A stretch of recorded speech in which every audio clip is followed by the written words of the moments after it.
Rio smiled weakly up at Ro. Her fingers ran through his hair just the way he liked. I'm fine. Just moved too quick.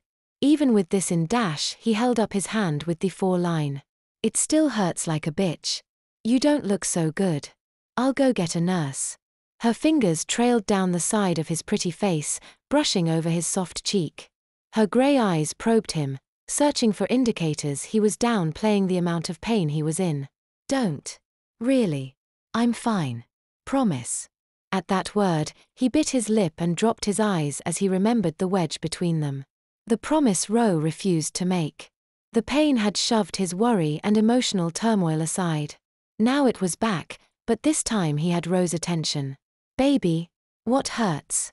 He closed his eyes and shook his head. He suddenly felt overwhelmed and helpless. He couldn't protect her. All he could do was beg to stay out of the water and pray she'd listen. He felt her lean closer. Salty ocean tang filled his nostrils. He knew where she'd spent most of her morning. His stomach churned. Thoughts of her being bitten like him made him dizzy. His head swam with images of grey fins, white teeth opened wide and Aurora's severed limbs floating in bloody water. He wanted to puke. Tell me. Rio, what's wrong? Ro's hand cupped his cheek, her thumb stroking his cheekbone. Her pleading tone nearly broke him. Nightmares of the shark attack haunted his sleep. Sometimes he was eaten. Sometimes Aurora.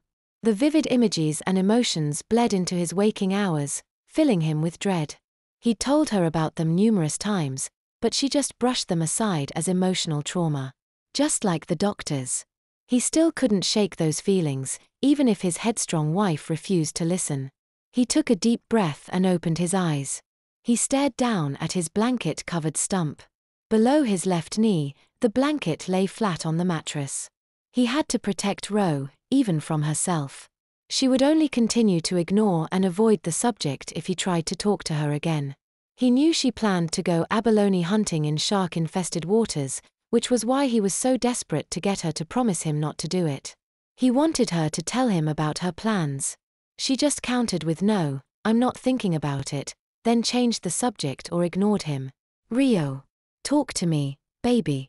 Her arms, strong and warm, wrapped around him as she leaned further over the bed. Sheila and Marvin came by this morning.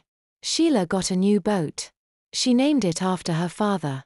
Marvin showed me pictures. You were with them. You never told me. He spoke softly. The pain of Ro's betrayal filled his voice as a few stray tears trickled down his cheeks. Those quiet words struck Ro like hammer blows.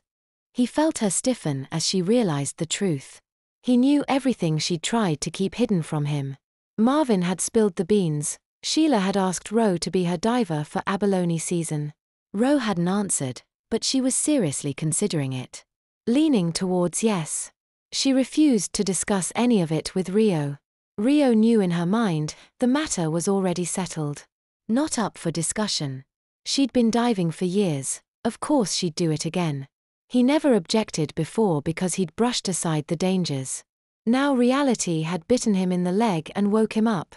He was terrified of Ro getting attacked. She didn't want to talk about it. Perhaps she was still in denial about it happening to her.